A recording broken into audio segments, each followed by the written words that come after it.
जय Hind and hello guys, स्वागत है आपका आपके अपने YouTube चैनल ज्ञानदेव होस्ट में। और इस वीडियो में मैं आपको बताने वाला हूं वेस्टर्न कोलफील्ड्स लिमिटेड यानी कि WCL नई भर्ती 2023 ऑनलाइन फॉर्म के बारे में कि कैसे आप लोग 1191 पदों का फॉर्म फिलअप कर पाएंगे जो कि आपके यहां पर अप्रेंटिस के निकाले हैं। तो इस वीडियो के अंदर आपको बताया जाएगा अच्छे से कि कैसे आपको फॉर्म को भरना है। पहले आप ये भी जान लीजिए कि कौन लोग इसमें एलिजिबल है ताकि आपको फॉर्म भरने में कोई प्रॉब्लम न हो और आप सभी जानकारी यहीं से समझ जाए। तो चलिए अब शुरू करते हैं। गाइज, अगर आपने अभी तक वीडियो को लाइक नहीं किया तो यार लाइक कर दो, क्योंकि आपके एक लाइक करने से काफी सारा मोटिवेशन मिलता है जो कि मेरे लिए बाकी सभी चीजों से बढ़कर है। तो यार लाइक कर दीजिए, बाकी आपकी मर्जी है। अब चलिए फिर से एक बार पॉइंट पर आते हैं। तो वीडियो के डिस्क्रिप्शन में मैंने आपको हमारी ऑफिशियल वेबसाइट jobsgyan.in का लिंक दिया है। जैसे ही आप लिंक ओपन करेंगे तो आपके सामने यहाँ पर इस रिक्रूटमेंट की जानकारी आएगी, जहां पर जानने को मिलेगा कि ये आपकी trade apprentice, graduate, technician, apprentice and security guard की पोस्ट पर निकाली है,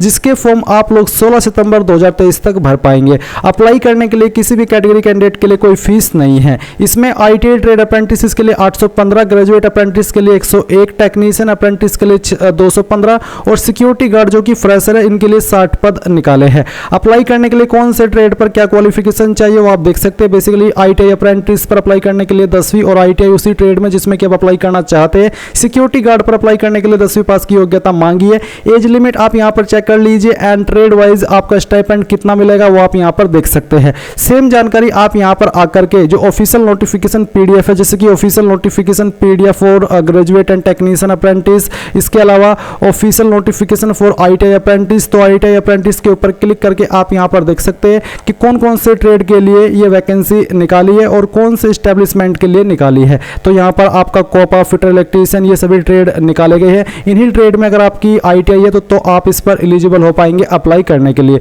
तो ये जानकारी आप यहां पर चेक कर लेंगे।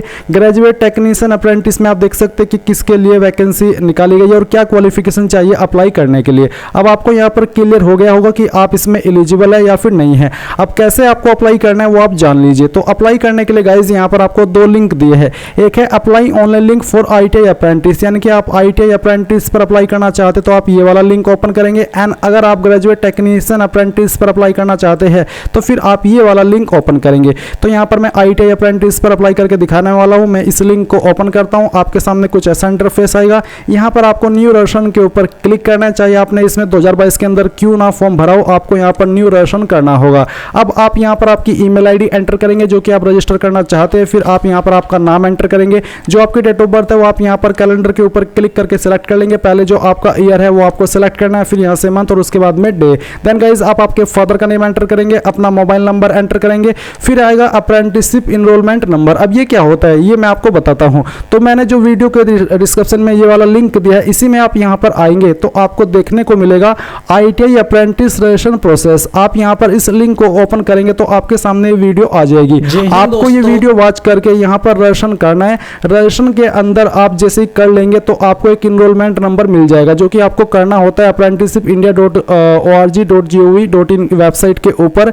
एंड इसके ऊपर रजिस्ट्रेशन करने के बाद में जो आपको यहाँ पर रजिस्ट्रेशन नंबर मिलेगा वो आप यहाँ पर डाल देंगे, जिसको आप इनरोलमेंट नंबर बोलते हैं। और ये देना अनिवार्य है ITI अप्रेंटिस पर अप्लाई करने वाले कैंडिडेट के लिए। जो कैंडिडेट यहाँ पर ग्रेजुएट, टेक्नीशियन, अप्रेंटिस पर अप्लाई करेंगे उनको MHRD NATS की जो वेबसाइट है उसके ऊपर सेम वे में रजिस्ट्रेशन करना होगा और वो रजिस्ट्रेशन नंबर आपको यहाँ पर डालना होगा। तो उसके लिए आपको ये वाली वीडियो वॉच करनी होगी जो कि यहाँ पर इसका लिंक मैंने दिया है। तो गाइज जैसे ही आप यहाँ पर अपना apprenticeship.gov.in वेबसाइट के ऊपर रजिस्ट्रेशन कर ले, जो नंबर आपको मिले इनरोलमेंट वो आप यहाँ पर डालें, फिर ये कैप्चा कोड फिल करें एंड देन रजिस्टर के ऊपर क्लिक कीजिएगा। अब गाइज आपका रजिस्ट्रेशन हो जाएगा और आपको यहाँ पर जानने को मिलेगा कि जो आपका यूजर नेम है वो तो आपकी ईमेल ID है एंड जो आपका पासवर्ड है वो आपका मोबाइल नंबर है। तो आप यूजर नेम के अंदर अभी आपने जो ईमेल ID डाली है वो आप यहाँ पर डालेंगे। जो पासवर्ड आपका है वो आपका मोबाइल नंबर है जो कि आपने रजिस्टर किया है, तो आप अपना मोबाइल नंबर लिखेंगे पासवर्ड में और फिर कैप्चा कोड डाल करके आपको लॉगिन कर लेना है। अब आपके सामने यहाँ पर इस तरह का इंटरफेस आएगा जहाँ पर स्टेप फर्स्ट बेसिक डिटेल। तो आपको यहाँ पर ट्रेड सिलेक्ट कर लेना कि आप इनमें से किस ट्रेड में अप्लाई करना चाहते हैं और इन्हीं ट्रेड में आपकी ITI होनी चाहिए तभी आप एलिजिबल हो पाएंगे। तो चलिए हम यहाँ पर इसको सिलेक्ट कर लेते हैं। आप यहाँ पर सिक्योरिटी गार्ड भी सिलेक्ट कर सकते हैं और मैंने ये सिलेक्ट किया फिटर। इसके बाद यहाँ पर आप देखेंगे कि आपको इनमें कौन से एस्टेब्लिशमेंट में अप्लाई करना है, तो वो आप यहाँ पर आपकी चॉइस के अकॉर्डिंग सिलेक्ट कर लीजिए। आप यहाँ पर किसी एक कोई सिलेक्ट कर सकते हैं। इसके बाद यहाँ पर आइएगा और जो आपका जेंडर है वो आपको सिलेक्ट कर लेना है। फिर यहाँ पर आता है आपके सामने डेट ऑफ इनरोलमेंट, ऊपर है आपका अप्रेंटिस इनरोलमेंट नंबर और नीचे डेट ऑफ इनरोलमेंट, यानी कि कब आपने यहाँ पर इसमें रजिस्ट्रेशन किया है apprenticeshipindia.org.in वेबसाइट के ऊपर। तो जब भी किया है वो आप यहाँ पर डेट आपकी सिलेक्ट कर लीजिएगा। अगर आपको एग्जैक्ट डेट मालूम नहीं है तो आप यहाँ पर उसकी एक एक्सपेक्टेड डेट भी डाल सकते हैं। इसके बाद में यहाँ पर जो आपका आधार नंबर है वो आप एंटर करेंगे एंड देन आप सेव एंड कंटिन्यू के ऊपर क्लिक करेंगे। अब आपके सामने यहाँ पर आपकी एड्रेस एंड डोमिसाइल डिटेल आ चुकी है। तो आपका परमानेंट एड्रेस क्या है वो आपको फिल करना होगा आपके फॉर्म के अंदर, जहाँ पर हाउस नंबर, विलेज, टाउन का नेम, आपका पोस्ट नेम यानी कि आपका जो डाक घर है उसका नाम आपको यहाँ पर एंटर करना होगा। फिर जो आपका पिन कोड है वो आप यहाँ पर डाल देंगे। स्टेट आपकी जो भी है यहाँ पर वो सिलेक्ट कर लेंगे। डिस्ट्रिक्ट आपकी जो है वो डिस्ट्रिक्ट आपको सिलेक्ट करनी होगी। नीचे है आपका प्रेजेंट एड्रेस, तो जो आपका प्रेजेंट एड्रेस है वो आप भरेंगे। अगर आपका परमानेंट और प्रेजेंट एड्रेस एक ही है तो जो एड्रेस आपने ऊपर भरा है वही एड्रेस आप यहाँ पर भर दीजिएगा। फिर domicile state as per domicile certificate, आपके निवास प्रमाण पत्र के अकॉर्डिंग आप कौन सी स्टेट के निवासी है वो स्टेट आपको सेलेक्ट कर लेनी है। फिर आपकी जो डोमिसाइल डिस्ट्रिक्ट है वो आपको सेलेक्ट करनी होगी। कास्ट कैटेगरी आपकी कौन सी है वो आप यहाँ पर सेलेक्ट कर लेंगे। जो भी है जैसे कि SC ST या फिर जनरल, तो जो भी है वो आप यहाँ पर सेलेक्ट कीजिए। जनरल अगर सेलेक्ट करते तो आपको यहाँ पर category certificate number, category certificate ये देने की आवश्यकता नहीं है। बट अगर आपकी कैटेगरी SC ST OBC है तो फिर आप यहाँ पर कैटेगरी सर्टिफिकेट नंबर एंटर करेंगे जो कि आपके सर्टिफिकेट के ऊपर मेंशन होगा। और कैटेगरी सर्टिफिकेट यानी कि कब आपने सर्टिफिकेट बनवाया है वो डेट आप यहाँ पर सेलेक्ट कर लेंगे। किसके द्वारा आपका सर्टिफिकेट जारी हुआ है, ये सर्टिफिकेट नॉर्मली आपका SDM, तहसीलदार, नायब तहसीलदार, मजिस्ट्रेट, CO इन पोस्ट के अधिकारी द्वारा जारी होता है। तो आपको उसी पोस्ट का नाम यहाँ पर देना होता है जिसके द्वारा ये जारी हुआ हो। इसके बाद गाइज आप यहाँ पर नीचे आएंगे और सेव एंड कंटिन्यू के ऊपर क्लिक करेंगे। अब आपके सामने यहाँ पर स्टेप 3 आ चुका है, एजुकेशन डिटेल। तो यहाँ पर एजुकेशनल क्वालिफिकेशन ग्रुप के अंदर आपको बताना कि आपके पास ITI है या फिर आप नॉन ITI यानी कि आपके पास सिंपली 10वीं पास है। तो मैं यहाँ पर ITI सेलेक्ट करता हूँ। फिर आता है एग्जाम पास, तो एग्जाम पास में बोला कि एंटर नेम ऑफ एग्जाम पास, तो आपने जो पास किया है एग्जाम वो आप यहाँ पर एंटर कर दीजिए। जैसे कि मैं यहाँ पर ITI लिखता हूँ। फिर आता है branch trade for non ITI right all subject, अगर आप नॉन ITI से भर रहे हैं तो फिर आप यहाँ पर इस वाले सेक्शन में ऑल सब्जेक्ट लिखेंगे। एंड अगर आप ITI से भरे तो फिर आपका जो भी ट्रेड है वो ट्रेड का नाम आप यहाँ पर लिख देंगे। इसके बाद में यहाँ पर आपको बताना कि कहाँ से आपने किए, तो आपको यहाँ पर आपके यूनिवर्सिटी यानी कि इंस्टीट्यूट या फिर बोर्ड का नाम देना है। तो आप यहाँ पर आपका बोर्ड बता सकते हैं कि आपने NCVT से की है या फिर SCVT से। इसके बाद एफिलिएशन, तो यहाँ पर एफिलिएशन भी आपके सामने SCVT, NCVT, नॉन ITI। तो आप यहाँ पर बोर्ड सेलेक्ट कर लीजिए और जो यूनिवर्सिटी बोर्ड का नाम है यहाँ पर अब आपका जो इंस्टीट्यूट नेम है जहाँ से आपने आपकी ये की है उसका नाम एंटर कर दीजिए, क्योंकि इसके लिए आपको अलग से ऑप्शन दे रखा है। तो आप यहाँ पर आपकी इंस्टीट्यूट का नाम ही दे देंगे। डेट ऑफ पासिंग, कब आपने जो आपकी क्वालिफिकेशन है वो पास कर ली थी वो डेट आप यहाँ पर सिलेक्ट कर लीजिए इस तरह से, जैसे कि मैं आपको यहाँ पर सिलेक्ट करके दिखा रहा हूँ। तो आप इस तरह सेलेक्ट करेंगे। एंड इसके बाद में यहाँ पर आता है ड्यूरेशन ऑफ कोर्स, तो कितने ईयर का है, 2, 3 जो भी है वो आप यहाँ पर लिख देंगे। मार्क्स इन परसेंटेज, तो आपको यहाँ पर आपको परसेंटेज डालनी है जो भी आपकी परसेंटेज थी और पॉइंट के साथ में आपको आपकी परसेंटेज लिखनी है। एंड अगर आपके नंबर CGPA ग्रेड के अंदर है तो आपको उनको परसेंटेज में कन्वर्ट करके यहाँ पर डालना होगा।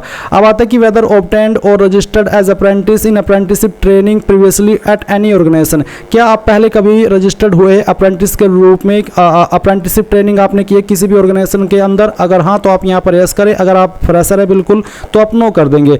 क्या आप कोई अभी रेगुलर कोर्स कर रहे हैं एजुकेशनल इंस्टीट्यूट के रूप में, अगर यानी कि किसी एजुकेशनल इंस्टीट्यूट के अंदर, अगर हाँ तो यस, नहीं तो आपको नो करना है। अगर आप करंटली कोई कोर्स नहीं कर रहे हैं तो आप नो कर दीजिएगा। अब आप सेव एंड कंटिन्यू के ऊपर क्लिक कीजिए। नाउ आपके सामने अपलोड फोटो एंड सिग्नेचर का सेक्शन आ चुका है। तो आप यहाँ पर देखेंगे फॉर्मेट आपका ओनली JPG है, तो आप चूज फाइल के ऊपर क्लिक कीजिए। जहाँ पर भी आपकी फोटो फाइल है सेलेक्ट कीजिए और यहाँ से ओपन कर दीजिए। तो आपकी फोटो फाइल का नेम यहाँ पर आएगा। अब आप आपका सिग्नेचर अपलोड करेंगे, सिग्नेचर की फाइल जहाँ पर भी है सेलेक्ट कीजिए, यहाँ से ओपन कीजिए एंड देन अब आप सेव एंड कंटिन्यू इसके ऊपर क्लिक कीजिए। इसके बाद आपका डाटा सेव हो जाएगा। अब आप यहाँ से ओके करेंगे तो आपके सामने आपके फॉर्म का प्रीव्यू आ चुका है। जितनी भी जानकारी शुरू से लेकर के अभी तक भरी हो सभी आप यहाँ पर चेक कर लीजिए। अगर आपको लगता है कोई जानकारी गलत हो गई है तो एडिट के ऊपर क्लिक करके कर लीजिए, नहीं तो फाइनल सबमिट के ऊपर क्लिक कर दीजिए। देखेंगे एप्लीकेशन सबमिटेड। अब आप यहाँ से ओके करेंगे। ओके करने के बाद में अब आपको क्लिक है टू डाउनलोड एप्लीकेशन, इसके ऊपर क्लिक करना है। आपके सामने आपका एप्लीकेशन फॉर्म का जो प्रिंट है वो आ चुका है। अगर आपके पास अभी प्रिंटर मौजूद नहीं है तो आप इसको PDF के रूप में सेव कर लीजिए, यहाँ पर डाउनलोड कर लीजिए और बाद में आप इसको प्रिंट करा लीजिएगा। तो गाइज इस प्रकार से आप लोग वेस्टर्न कोलफील्ड्स लिमिटेड यानी कि WCL अप्रेंटिस ऑनलाइन फॉर्म 2023 भर पाएंगे। आई होप ये प्रोसेस आपको पसंद आया होगा। So thanks for watching. जय हिंद।